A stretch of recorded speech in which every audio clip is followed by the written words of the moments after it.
Bendito seas por siempre, Señor. Tu gloria es infinita, Señor. Y queremos tener en este momento un corazón agradecido por este tiempo, este refrigerio, Señor. Dejar a un lado todos los acontecimientos del día para estar receptivos a tu voz, Padre. Que sea tu Santo Espíritu, Padre, el que esté en medio de este mensaje, no obstante que sea a distancia, Señor, para que nuestra vida, Señor, sea transformada, Padre, conforme a tu voluntad. Te rogamos que en este día, Señor, guíes como siempre a Miguel, Padre, para que se cumpla este mensaje de acuerdo a lo que tú tenías preparado para nosotros, Señor. Todo esto te lo rogamos, Señor, te lo pedimos por el más grande nombre que podemos tener, por el nombre de tu amado Hijo Jesús, nuestro Señor y Redentor. Amén. Amén. Efectivamente, no dejemos de recordar que siempre es importante preparar nuestro corazón para que el Señor, en su gracia y por el poder de su Espíritu, actúe en nosotros por medio de una transformación, de aliento, de convicción para arrepentimiento, de esperanza, todo lo que Dios quiere darnos. Y precisamente esta parte de los frutos del Espíritu, pues es precisamente a partir de que el creyente se convierte, renace o es regenerado, y Dios le da su Espíritu Santo, que va a ser el que entra en nuestro corazón y va a ser el que produzca en nosotros todos los aspectos, atributos de la vida de Cristo. La disposición del corazón es muy importante porque es ahí donde, si la palabra de Dios haya cabida en nuestros corazones, nos va a transformar. Si somos rebeldes y contradictores, entonces vamos a tener un conflicto con Dios en lo que entendemos el aspecto espiritual y nuestra posición como gente incrédula. También pasado mañana va a haber una enseñanza respecto a esto, de la dureza del corazón por incredulidad. Entonces, este es el capítulo 7, el que vamos a iniciar hoy, y es el fruto del Espíritu en el punto siguiente de gozo, paz. Recuerden, el fruto del Espíritu es amor, gozo, paz. Recordando, en este estudio del crecimiento, creciendo en santidad, lo primero que vimos fue avanzando hacia la meta. Todos los hijos de Dios tenemos un propósito y es cumplir el premio del supremo llamamiento de Dios en Cristo. Para esto nosotros tenemos que vencer al mundo, a la naturaleza humana y a la influencia de Satanás. Y esto en Romanos dice que somos más que vencedores por medio de aquel que nos amó. El punto número 3, que es hacer lo correcto, es actuar de acuerdo a la guía y la voluntad de Dios. Eso es hacer lo correcto. Actuar de acuerdo a lo que pensamos, creemos o vemos nos lleva a lo incorrecto. Pero si nos sometemos a Dios y a su voluntad, estaremos haciendo lo correcto. El 4, que es la seguridad de la salvación, recuerden ustedes que una de las cosas que el diablo quiere robarnos es la seguridad para que quitemos los ojos de Dios, tomemos nuestra vida en nuestras manos y no seamos un testimonio poderoso de Cristo, que esa es precisamente la parte de la iglesia, de predicar el evangelio. Para que esta seguridad se dé, el capítulo 5, tenemos que confiar plenamente en Cristo. Si Dios hizo por Cristo todas las cosas, recuerden, en el capítulo 1 de Juan, todas las cosas por Él fueron hechas y sin Él nada de lo que ha sido hecho fue hecho. Jesús estaba desde la creación del mundo, desde antes, Y si nosotros no confiamos en su sabiduría infinita y cómo Él dio su vida por nosotros para liberarnos de la esclavitud del pecado, entonces estamos perdidos en nuestro andar diario, en esta vida y en el plan que Dios tiene para con nosotros. Y entonces en el capítulo 6, donde ya entramos precisamente a Corintios 13, perdón, a Gálatas 5:22, que es la prioridad del amor, es que precisamente es el amor el que cubrirá todas las faltas, el que cubrirá multitud de pecados, el que nos llevará a consagrarnos y hacer lo que tenemos que hacer, el que nos dará la seguridad de caminar en nuestra vida cristiana, etc. Ahora, producto de ese amor y de esa relación con Cristo, vienen el gozo y la paz. La Biblia nos enseña que el amor es a la vez un don y un fruto, como estamos diciendo. Figura en el principio de la lista de Gálatas 5:22 y 23. Y los dos rasgos que siguen, o los dos frutos que siguen, que es el gozo y la paz, son virtudes que están sin requisitos, pueden resultar difíciles de entender, pero se van a producir por llevar la vida que Dios quiere que llevemos. ¿Qué tipo de gozo está hablando aquí el apóstol? Porque hay un gozo ficticio, un gozo producido, hay un gozo basado que es superfluo, que está basado en ideas equivocadas, pero vamos a, precisamente a través del desarrollo de este estudio, vamos a ir entendiendo. Y lo mismo pasa con la paz. ¿Qué clase de paz queremos en nuestra mente? Entonces vamos a ver lo que es la verdadera paz y lo que es al último la falsa paz. Yo no sé si nos dé tiempo de ver todo esto hoy, pero lo importante para nosotros primero es que si iniciamos por el gozo y se usa como lo dice la Biblia, entonces vamos a aprender que el gozo es producto de la felicidad que se produce en nosotros motivo de la comunión con Dios. Y la comunión con Dios a través de Cristo se da por seguir el camino de su voluntad. Entonces, el gozo específico del que Pablo habla aquí tiene que ver con la disposición de la personalidad propia hacia la alegría. O sea, por ejemplo, nosotros siempre tenemos dudas y temores. Yo recuerdo que una vez hicimos una fiesta cuando nuestras niñas estaban chiquitas y uno de los niños invitados salió ahí al jardín. Ahí en Gutenberg teníamos un jardín no muy grande, pero sí rodeaba un poco la casa, y agarró una piedra el niño.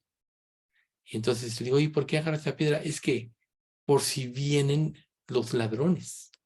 Entonces tengo que estar preparado.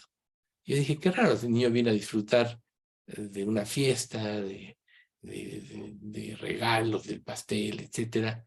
Sin embargo, hay un temor, ¿no?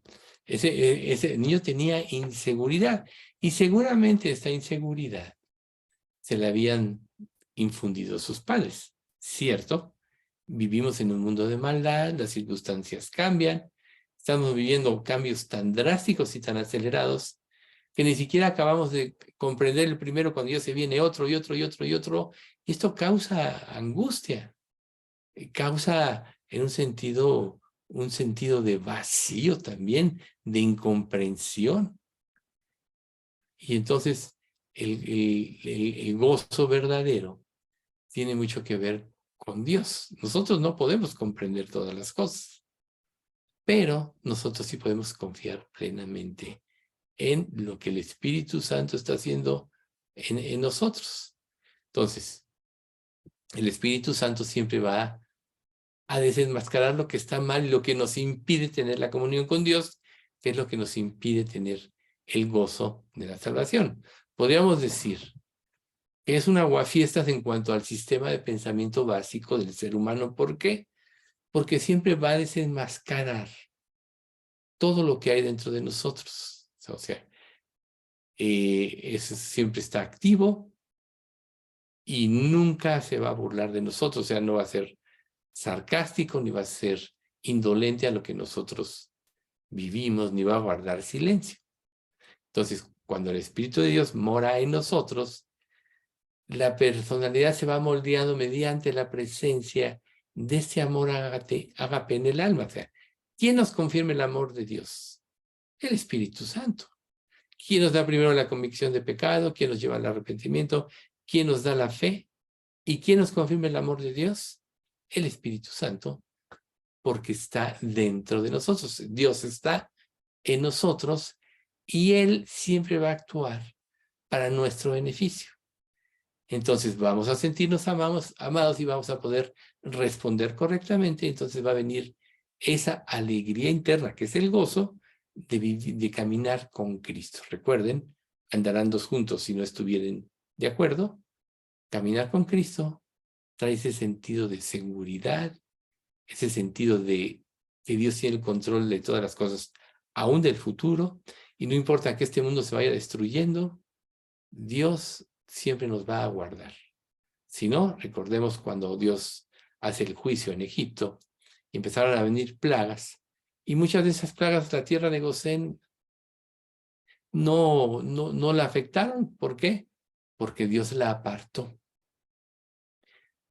para que su pueblo no padeciera. Máxime la muerte de los primogénitos, como Dios les dio instrucciones de embarrar la sangre del cordero en los marcos de las puertas, etc. Entonces, Juan Calvino, por ejemplo, usa la palabra hilaridad para indicar lo que significa poseer el fruto del espíritu del gozo, o sea, una continuidad, podríamos decir, ¿sí? Una afinidad. Entonces, el gozo se va arraigando y se basa no en las circunstancias, sino en la celebración de la victoria de Cristo. ¿Qué pasaje nos puede ilustrar esto? Bueno, antes en todas cosas, esas cosas, somos más que vencedores por medio de aquel que nos amó. Romanos 8:37. Somos vencedores por medio de aquel que nos amó. Entonces, eso es lo que se va arraigando en nosotros y vamos de victoria en victoria y de poder en poder conforme Dios va haciendo esta transformación en nosotros. Por tanto, podríamos decir que dejarse llevar por Dios, o sea, por el camino de su voluntad marcado a través de su palabra, es lo que nos va a dar la seguridad del amor, la seguridad de la comunión con Cristo, y eso es lo que va a producir ese gozo interno que no tiene que ver con nada externo, ni con cosas materiales, ni con los deseos del corazón, sino imagínense a los primeros cristianos que eran arrojados a los leones. Una de las cosas que sorprendía a los verdugos romanos era la cara de felicidad que tenían. O sea, ¿quién no se va a asustar el ser devorado por un león? Pero ellos sabían a dónde iban a ir. Y como su felicidad no estaba basada en esta vida, en las circunstancias, no había nada que le pudiese quitar este gozo. Por eso en Nehemías 8 dice, el gozo de Jehová es nuestra fuerza. ¿Por qué? Porque no tiene que ver con las circunstancias, sino con una relación con Dios y con la certeza de su amor. O sea, es esa felicidad interna, reitero, producto de una comunión íntima con Dios, que nos va fortaleciendo, nutriendo el alma y sobre todo nos va dando una seguridad muy, pero muy grande. Por ejemplo, aunado al gozo, pues viene la paz. Jesús dijo en Juan 16:33, esas cosas os he hablado para que en mí tengáis paz. En el mundo tendréis aflicción, pero confiad, yo he vencido al mundo.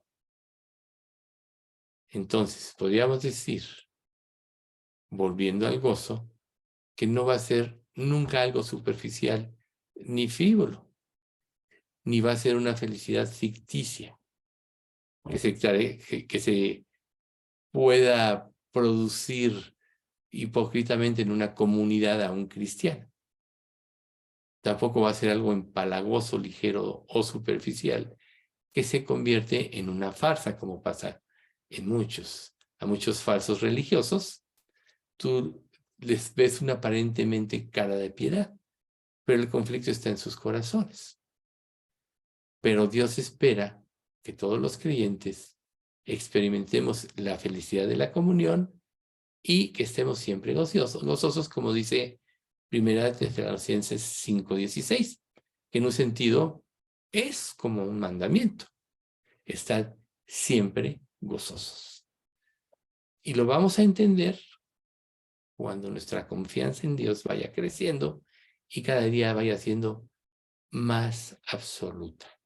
No se trata de esforzarnos en tener gozo o de fabricar una fachada de júbilo, ¿sí? O que no tiene nada que ver con la fe y que va a llevar a la hipocresía y a la superficialidad. O sea, recuerden ustedes que el que no es creyente, aunque asista a una iglesia cristiana, trata de imitar la vida cristiana, pero nunca lo va a lograr porque solo la puede producir el Espíritu Santo. Así Satanás también trata de imitar todos los aspectos de la fe, y en este caso de los frutos del Espíritu, pero como son frutos del Espíritu, a la larga se van a convertir en hipocresía, en superficialidad y no van a tener ningún efecto. Sin embargo, sí van a traer consecuencias, porque va a ser evidente que hay hipocresía ante un mundo incrédulo. Por tanto, tristemente, la imagen del cristianismo en la actualidad es, en muchos aspectos, de que no viven lo que predican, o sea, son cristianos ficticios. Pero cuando un creyente verdadero o una comunidad verdaderamente adora al Señor, tiene una alegría interna que se caracteriza por llevar precisamente el fruto del Espíritu Santo, que conlleva algo fuera de lo normal, es algo trascendental. O sea, el amor, el gozo, la paz, la paciencia, la benignidad, la bondad, la fe, la mansedumbre y la templanza no son parte de este mundo ni del esfuerzo humano, sino son productos del Espíritu Santo. Entonces, y por ejemplo, y es ahí donde tocábamos esta parte un poco de Cantares, el gozo del esposo y de la esposa en Cantares. Y es ahí donde sí toca esta enseñanza que pusimos para hoy. Esa alegría de una comunión interna, de una unión para siempre, que va a dar como producto una felicidad duradera tanto del esposo, en este caso es Cristo, Dios, como de la esposa que se entrega sin ninguna restricción al esposo, con una confianza total en que él se va a encargar de todo lo demás. Entonces, una felicidad como esta que se deriva de el matrimonio entre el Cristo y la Iglesia, trae júbilo y celebración. ¿Por qué? Porque ahí ya se dejan todos los aspectos de la inseguridad o de la incertidumbre. Al llevarse a cabo la unión, ¿qué dijo Jesús del matrimonio? Lo que Dios unió, no lo separe el hombre. Y cuando nosotros nos convertimos a Cristo, nada nos puede separar del amor de Cristo, y ya solo estamos siendo preparados para ese día de la unión con nuestro Dios, con nuestro Señor Jesucristo, que precisamente son las bodas del Cordero, que se van a llevar a cabo cuando Dios nos haya llevado al cielo. Pero todo esto va a consistir principalmente en la victoria de Cristo. Cristo ha vencido al mundo y todo el que crea y esto va a ser más que vencedor por medio de aquel que nos amó.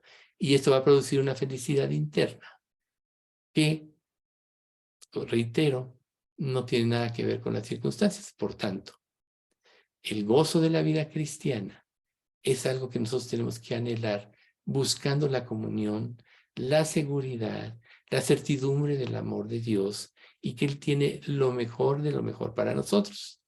¿Cuándo perdemos el gozo, por ejemplo?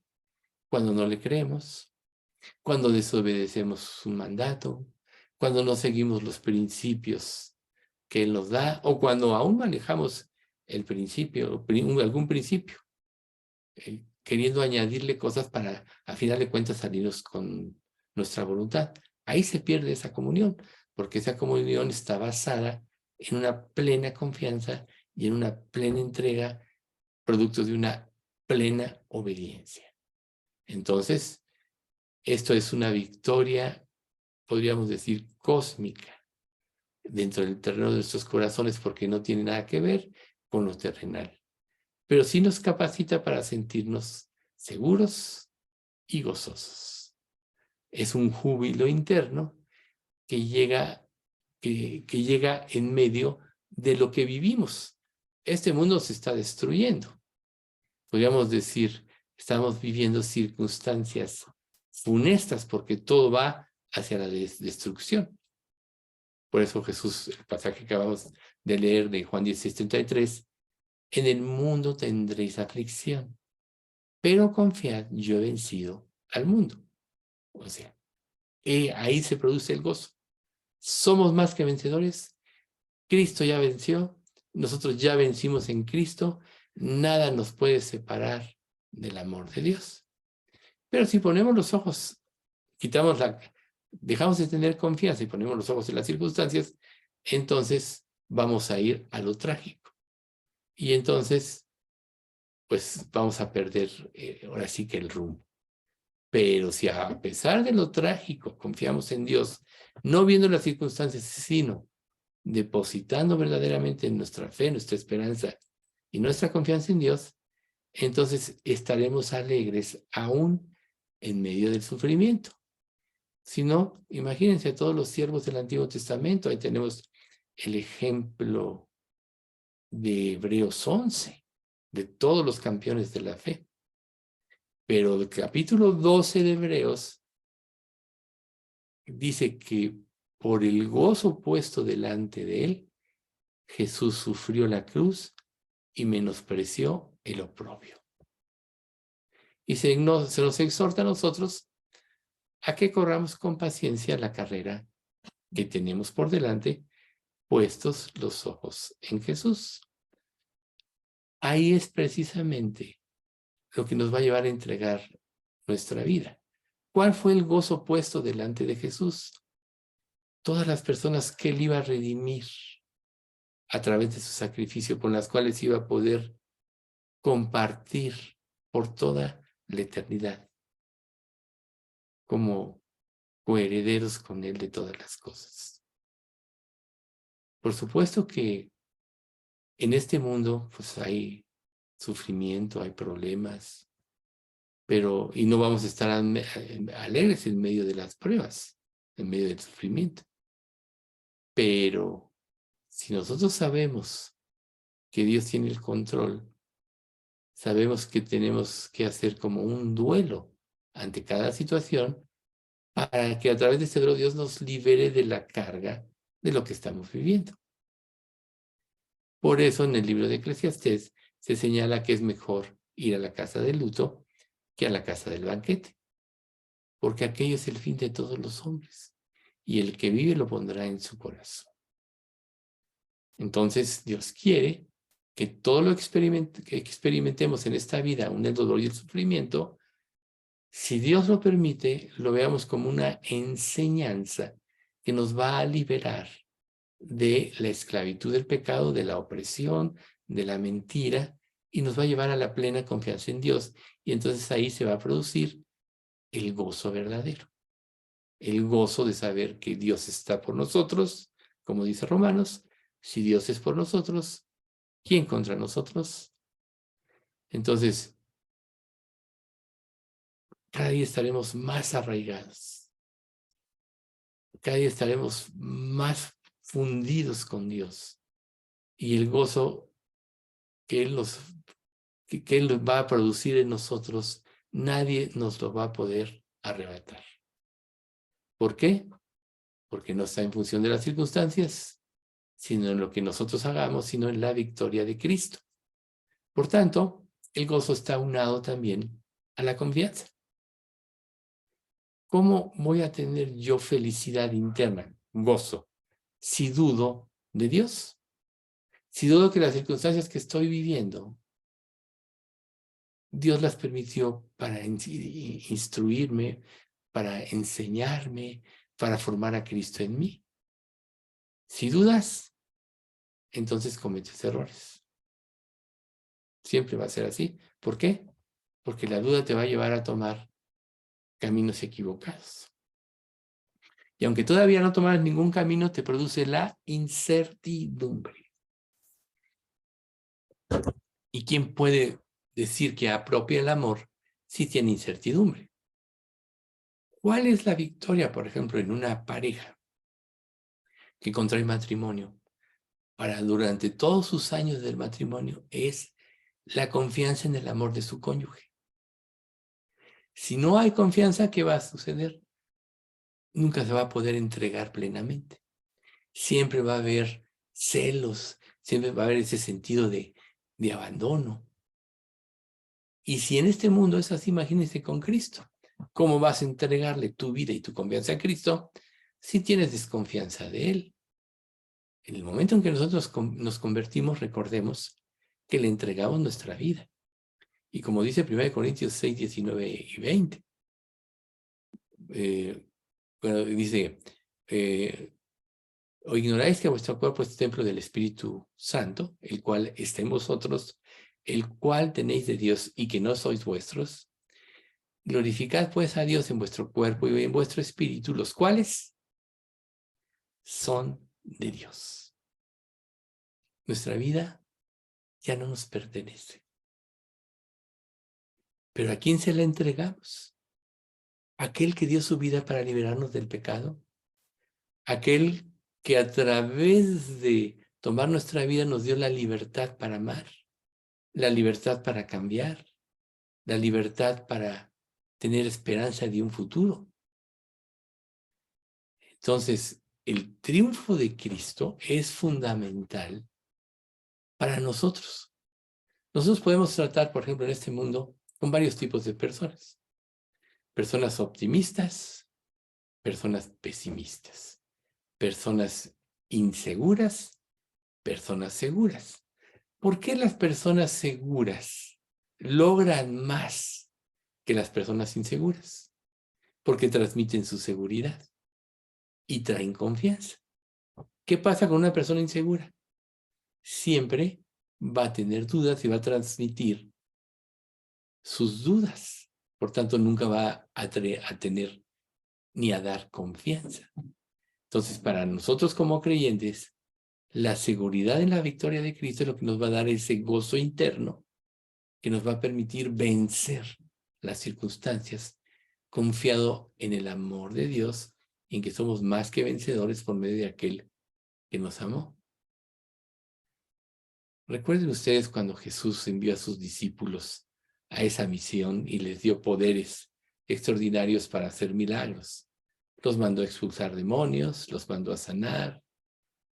Jamás habían poseído ese poder. Podríamos imaginar que Cristo viniera hoy y durante dos semanas nos concediera su poder para llevar a cabo milagros como los del Antiguo Testamento. Sería emocionante como lo fue para ellos. Sin embargo, ellos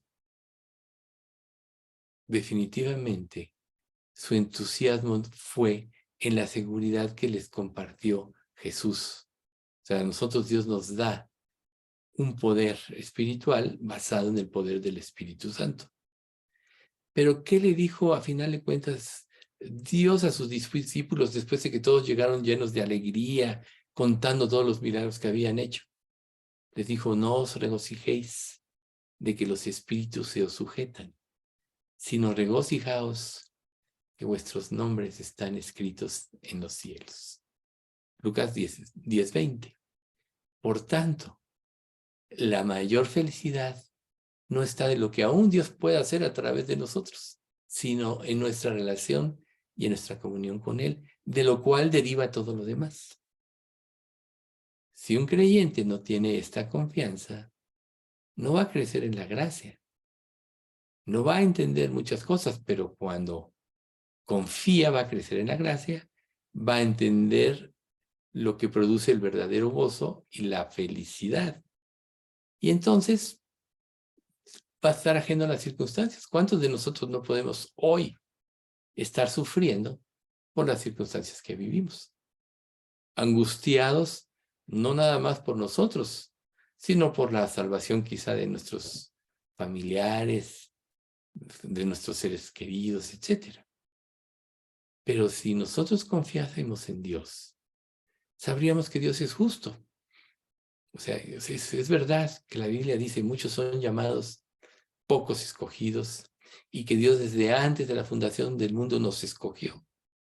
Pero Dios no se equivoca y Dios es perfecto.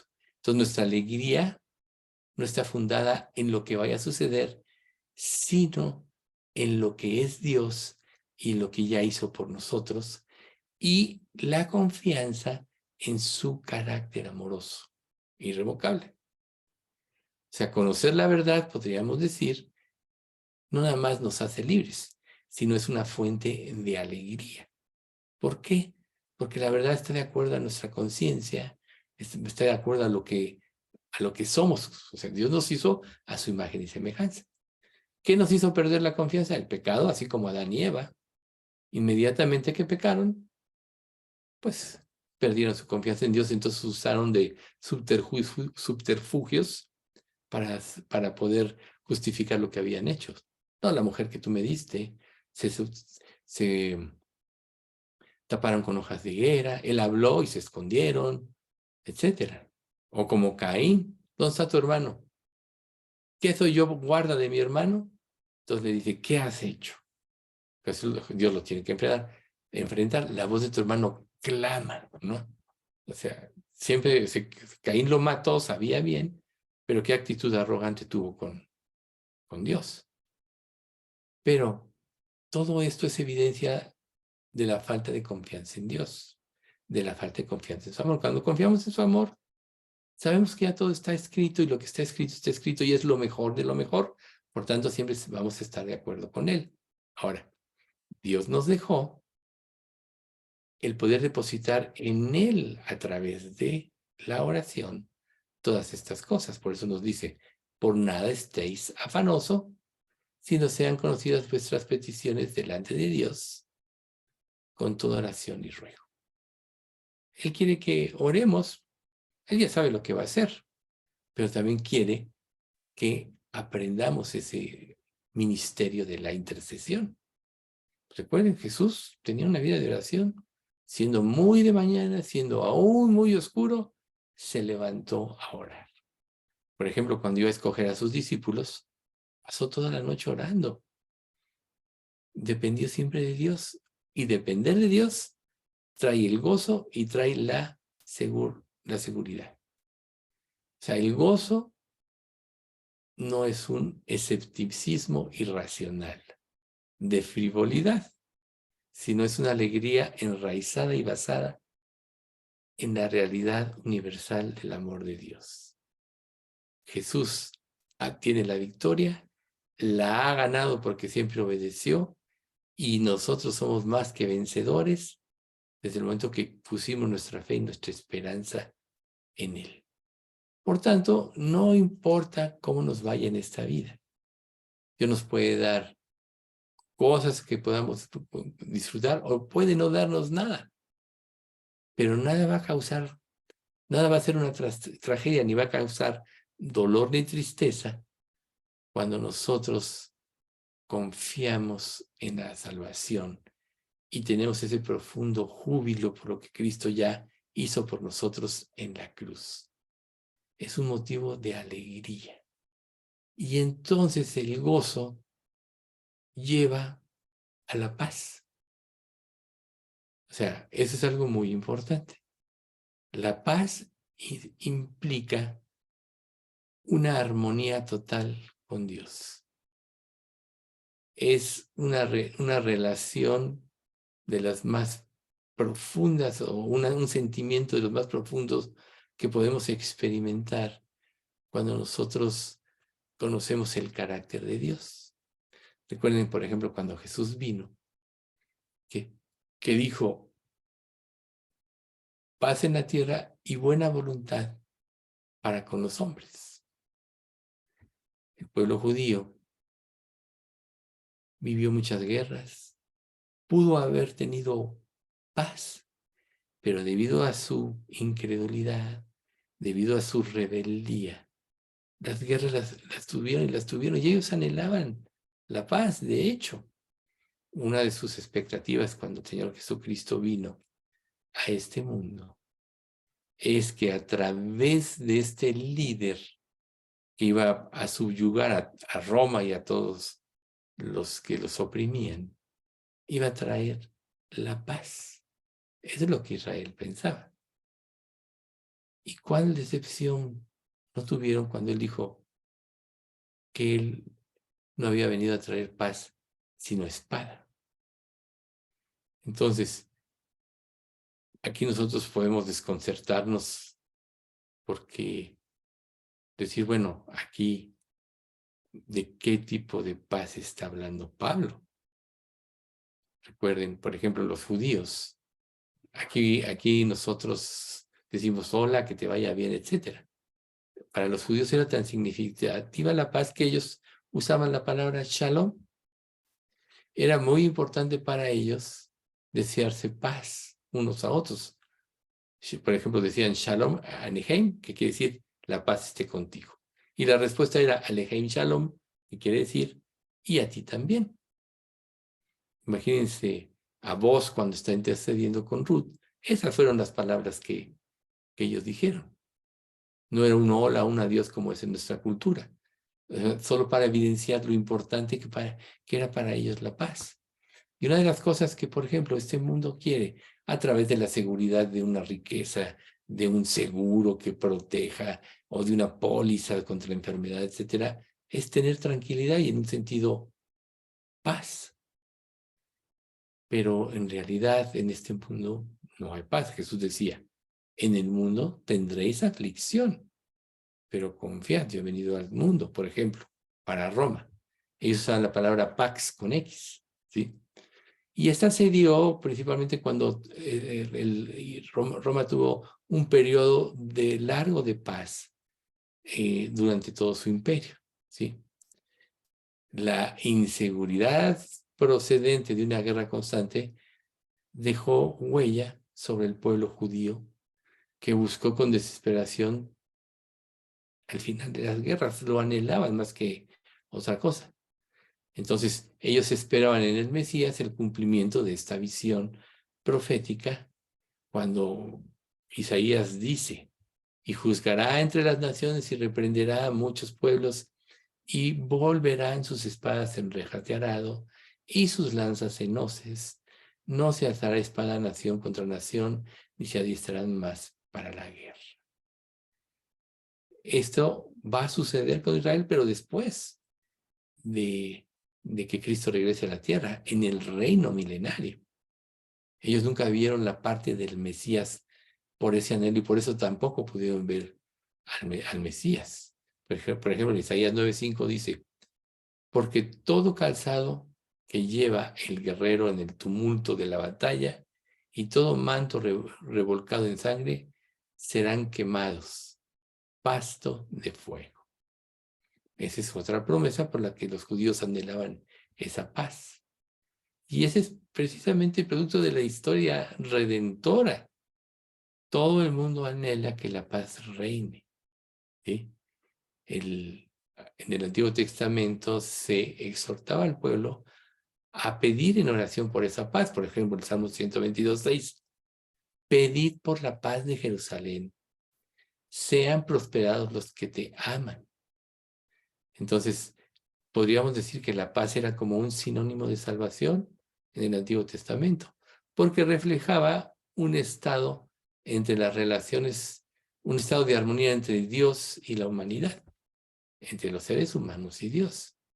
Y lo triste es que la Biblia declara que nosotros, por naturaleza, sin ser nacidos de nuevo, somos enemigos de Dios. Lo dice Romanos 5:10. Porque si siendo enemigos fuimos reconciliados con Dios por la muerte de su Hijo, mucho más estando reconciliados, seremos salvos por su vida. Aquí claramente se nos dice en la primera frase que somos enemigos de Dios. ¿Por qué? Porque estamos en contra de Él en todo lo que Él dice. Él dice la santidad y nosotros amamos el pecado. Él dice que amemos al prójimo y nosotros, en un sentido, no podemos amar la forma que como Dios ama, que es el amor desinteresado, el amor ágape. Entonces, nosotros estamos en guerra con Dios producto de una naturaleza caída.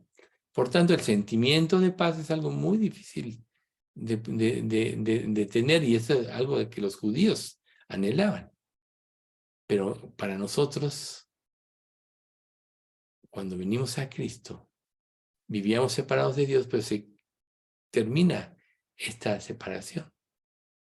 Y se terminan las divisiones. Se termina precisamente ese sentido egoísta.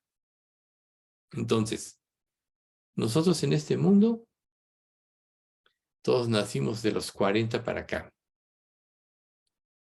Y en este mundo hemos vivido periodos de guerra, la Segunda Guerra Mundial, y bueno, hoy no se diga. Seguimos en las guerras. Vivimos en un ambiente de guerra. Y aunque no haya guerra, las naciones están armadas y se están armando en silencio hasta los dientes. Y la razón es porque no conocen a Dios, porque su corazón está en guerra con Dios. Por ejemplo, en Juan capítulo 5 dice: todo aquel que cree que Jesús es el Cristo es nacido de Dios y conoce a Dios. Y todo aquel que ama al que engendró, o sea, el que ama a Dios que engendró a Cristo, ama también al Hijo de Dios. Y luego dice: en esto sabemos que amamos a los hijos de Dios, cuando amamos a Dios y guardamos sus mandamientos. Por tanto, una humanidad que rechaza a Dios no puede tener paz, porque hay guerra en su corazón. Para nosotros, Cristo vino a traer la reconciliación. Pablo dijo en 2 Corintios 5:20: así que somos embajadores en nombre de Cristo, como si Dios rogase por medio de nosotros, o rogamos en nombre de Cristo, reconciliados con Dios. La reconciliación viene a través de Cristo. Y es ahí, cuando hay reconciliación, cuando puede haber paz en las relaciones humanas, sobre todo entre hijos de Dios, entre creyentes. Pero un aspecto muy importante es que cuando Dios nos habla de reconciliarnos, presupone o indica que hubo un distanciamiento previo. Si no, ¿de qué te ibas a reconciliar? No puede haber apaciguamiento a menos que exista primero una enemistad. Y nosotros estábamos en enemistad con Dios. Ahora, como hijos de Dios, y estamos reconciliados con Dios, y la paz suprema que buscamos está dada en el lugar donde nos reconciliamos con Dios, en Cristo. Entonces, cuando Pablo escribe, por ejemplo, sobre la justificación, dice: justificados pues por la fe, tenemos paz para con Dios por medio de Jesucristo. Entonces, la paz tiene mucho que ver con la victoria de Cristo y la reconciliación con Dios. Por eso es que un hijo de Dios puede vivir en paz con los demás.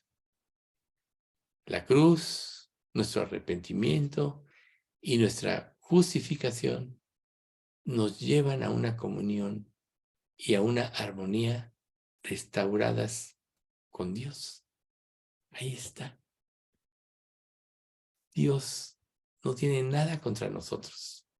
Dios nos ve perfectos a través de Cristo. Por eso podemos tener paz. Y nosotros tenemos que aprender a mirarnos como Dios nos ve. Hace rato hablábamos de la persona segura y la insegura. Como la insegura comete muchos errores, pero la segura tiene aplomo y va hacia adelante. Dios quiere que nosotros tengamos esa paz que sobrepasa todo entendimiento, producto de la restauración que ella hizo con nosotros, y eso nos debe de dar seguridad para poder vivir la vida que Dios nos pide. No tiene nada que ver con las circunstancias que vivimos. Tiene que ver con que ya Dios no tiene nada contra nosotros, ya fuimos restaurados a la comunión y por eso podemos tener paz. Esa paz que sobrepasa todo entendimiento. Y todos estos conceptos, pues son precisamente la parte que el Espíritu quiere que entendamos en este tercer fruto: amor, gozo, paz.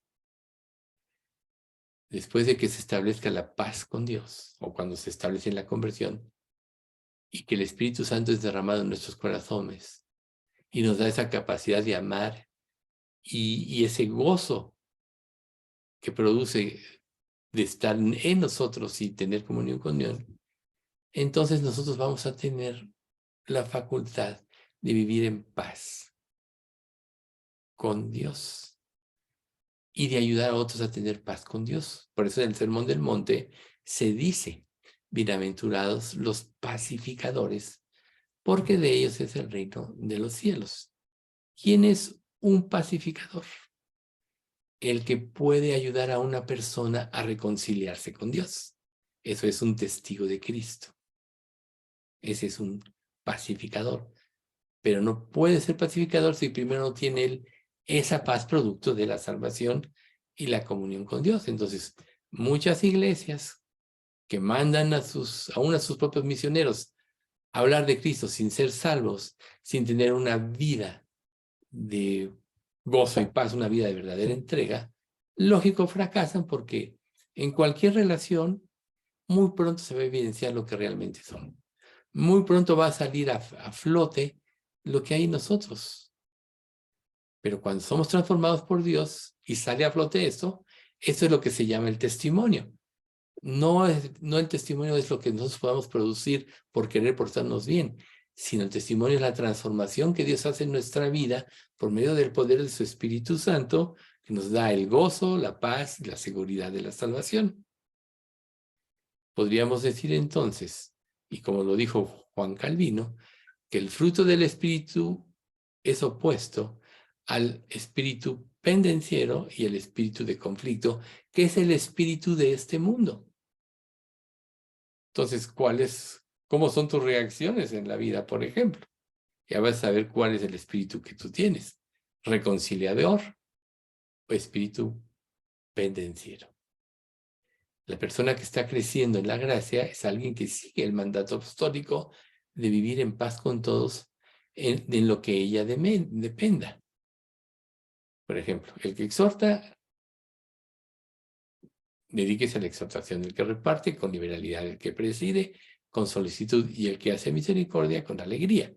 Eso habla de alguien que busca la verdadera paz. Porque aquí hay ahorita un punto muy importante que vamos a ver, ¿sí?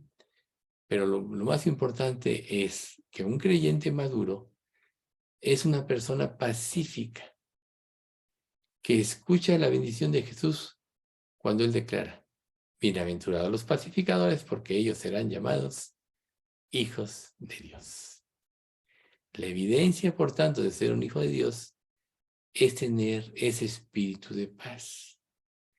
Esto puede conducirnos también fácilmente a un grave malentendido y a un error, porque existe una falsa paz carnal, que es importante considerarla para que estemos conscientes, que tiene origen en la naturaleza humana. Recuerden ustedes algo muy importante: cuando Dios no está actuando, la naturaleza humana, ya en la religiosidad, trata de imitar los frutos del Espíritu.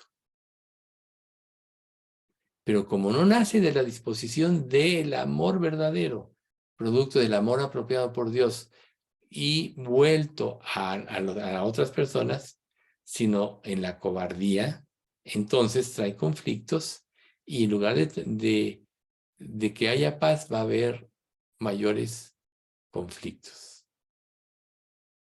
Nunca se va a poder tener una paz a través de la cobardía, y hoy vamos a aclarar este punto, una paz justa y honrosa,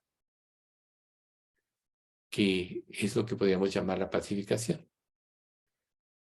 Recordemos nosotros, para que podamos entender muy bien esto de la paz verdadera y la paz falsa, que en el Antiguo Testamento Israel fue corrompido hasta la médula por los falsos profetas de la pacificación.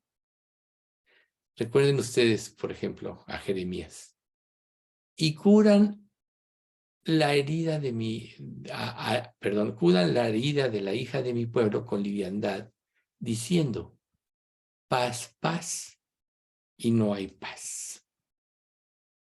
O sea, los falsos profetas hablan de una paz que no existía.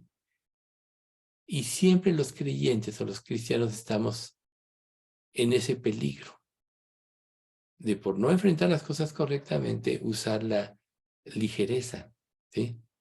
Por ejemplo, Cristo, el príncipe de paz, no estaba en paz con los fariseos, porque sus doctrinas eran contrarias a la doctrina de Cristo. Recuerden, fariseos hipócritas, sepulcros blanqueados, etc. ¿Sí? Tampoco estaba en paz con los que lo mataron. Un día, cuando baja a Jerusalén del Monte de los Olivos y es adorado, y al otro día muchos de esos estaban votando para que fuera crucificado porque no cumplió sus expectativas, porque tenían otra idea de lo que era el Mesías. Y cuando él les dijo, yo no vine ahorita a destruir, sino vine a traer la libertad espiritual, se decepcionaron. Judas entre ellos. Pero primero tenía que venir el cambio espiritual, como en nosotros. Entonces, imagínense ustedes a todos los romanos que condenaban a los creyentes a ser muertos por los leones en el Circus Maximus. Imagínense que ellos se sentían aparentemente en paz porque se quitaban el estorbo de los que los afligían con sus testimonios, con sus vidas y con la verdad. Cuando esté el anticristo aquí en un futuro no muy lejano, va a haber el momento en que cuando vence el anticristo, los dos testigos se van a mandar regalos. Es como la Navidad diabólica. Ya nos quitamos de encima a estos que nos atormentaban tanto, ¿verdad? Imagínense ustedes que era una paz falsa. Los verdaderos cristianos eran pacificadores porque compartían la verdad y podían ayudar a las personas, si se arrepentían, a ser liberadas, a reconciliarse con Dios y ser liberadas de la esclavitud del pecado. Pero, por ejemplo, un cristiano o el inicio de un cristianismo en un lugar, en una cultura de incrédulos, es situarse en el centro de la polémica y del conflicto. Y nosotros tenemos que aceptarlo, que la paz que Dios nos da no tiene nada que ver necesariamente con la falsa paz que se puede infiltrar cuando sentimos la tentación mediante la transigencia de no declarar la verdad. Y huimos de la responsabilidad o de la persecución y la tribulación. Ejemplo, una vez yo estaba en una firma de escritura, en una notaría, y le testifiqué a una persona. Y me dice, a mí ya me han hablado de esto, y en realidad, dice, me ha movido, pero le voy a confesar, porque no me he convertido. Porque si yo me convierto, mi abuela me va a desheredar. Ya me lo advirtió. Entonces prefiero llevar las paces con mi abuela, obviamente obtener la herencia, que declararme como creyente y perderlo todo. O sea, muchos creyentes le llaman paz a transigir con el pecado, y se hacen en un sentido cómplices. Por ejemplo, en Primera de Juan dice, y si alguno de vosotros no trae esta doctrina, no le recibáis en casa ni le digáis bienvenido, porque el que le dice bienvenido participa de sus malas obras. Entonces nosotros tenemos que tener mucho cuidado que nuestra paz es producto de nuestra comunión con Dios, y que tenemos ya la victoria en Cristo, que tenemos comunión con Dios, pero en relación con los demás, podríamos negociar con la verdad por no tener conflicto. Esa es la falsa paz. Y muchos tratan de hacer eso. No, prefiero no hablar que voy a tener un conflicto. Y eso implica un gran egoísmo, porque una persona así se va al infierno. Esto se le llama apaciguamiento, que se produce cuando preferimos sentirnos en paz en lugar de pelear por el reino de Dios. Aquí es donde nosotros tenemos que ver esta definición con claridad, ¿sí? Observa cómo en el Nuevo Testamento nos da precisamente imágenes de conflicto. Jesús dijo, no creen que vine a traer paz a la tierra. No vine a traer paz, sino espada. He venido a poner a un hombre contra su padre, a una hija contra su madre y a una nuera contra su suegra. Sus enemigos estarán dentro de su propia casa. Y en Hebreos 12:14, esfuércense por vivir en paz con todos y procuren llevar una vida santa, porque los que no son santos no verán a Dios. Fíjense, Jesús habla por un lado del conflicto, porque siempre el evangelio va a remover el pecado de la gente. Por otro lado nos dice Pablo, inspirado por el Espíritu, esfuércense en vivir en paz. Pero dice, procuren llevar una vida santa, que quiere decir que cuando tú transiges, ya no estás viviendo una vida santa. Cuando tú niegas el evangelio por no tener conflicto, ya no estás viviendo una vida santa. Debemos de saber que es inevitable que como creyentes no nos veamos atrapados en conflictos o en controversias por causa de la palabra, o en rechazos de nuestra familia. Te pueden desheredar, te pueden dejar de hablar, de invitar, etc.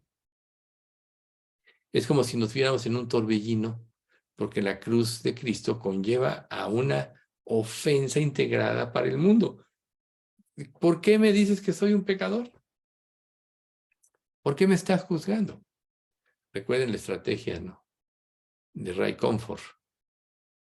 Enfréntalo a él contra Dios, para que él mismo se vea pecador y nunca que él piense que tú lo estás juzgando, porque eso le va a llevar a levantar solo una barrera. Pero tienes que enfrentarlo. Entonces, cuando nosotros tenemos una buena disposición de hablar de Cristo, una conducta y una actitud pacífica para con el mundo, no debemos añadir en un sentido ligereza a la proclamación del evangelio, porque entonces vamos a estar predicando un falso evangelio. ¿Por qué creen ustedes que muchas iglesias están llenas de gente? Porque oyen lo que no les causa convicción. Oyen lo que quieren oír, y los falsos predicadores, que son falsos profetas que se disfrazan como apóstoles de Cristo, instrumentos de Satanás, saben qué decirles para mantenerlos ahí.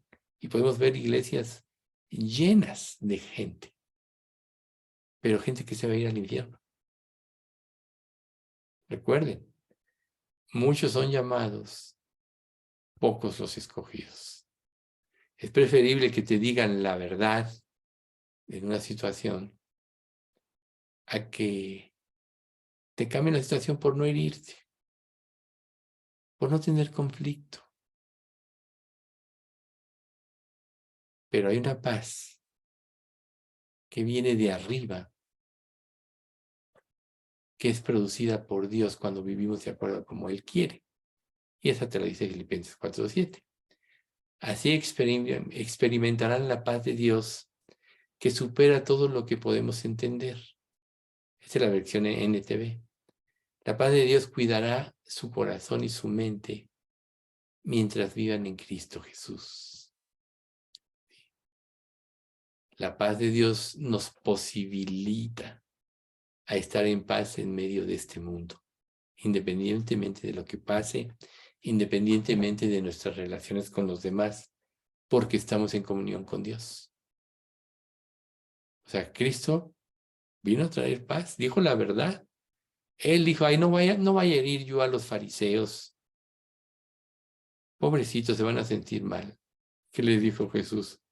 Fariseos hipócritas, sepulcros blanqueados, etcétera, ¿no? ¿Ustedes creen que les gustó? Les trataban de poner lazos y cuando pone la parábola del hijo pródigo entienden que era para ellos. Y decidieron matarlo.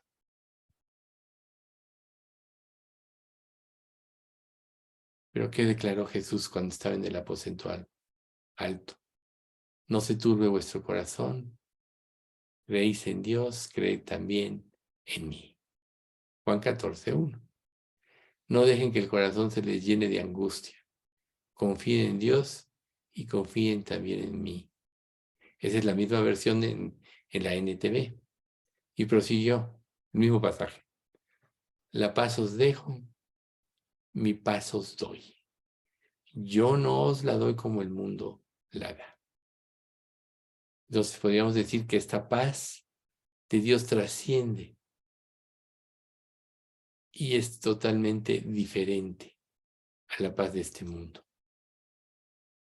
Cuando estamos en paz con Cristo, Él nos da un poder interno que nos lleva a una vida pacífica, una disposición pacífica. También la paz de Dios mata el espíritu de lucha y la personalidad pendenciera que brinda, que no honra a Cristo. Entonces, espero haya quedado claro esto. Vamos a dar gracias. Padre, te damos muchas gracias por este estudio, gracias por hacernos ver cómo es tu gozo verdadero y cómo podemos llegar a la verdadera paz, Señor. Gracias porque en tu palabra no hay confusión y podemos saber exactamente lo profundo de estos conceptos, cómo se dan cuando los produce tu Espíritu Santo y qué trae en nosotros, Señor. Líbranos de involucrarnos o de mezclar con tu palabra y tus conceptos, los conceptos de este mundo, y que lleguemos a justificar nuestras acciones, tergiversando tu palabra y estos conceptos tan solo para no tener conflictos y sentirnos mejor.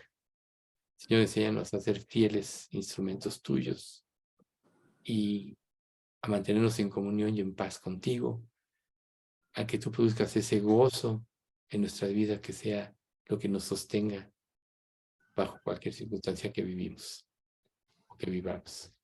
Señor, guarda nuestra iglesia y mantén en la sana doctrina. Te pedimos todo esto en nombre de Cristo Jesús.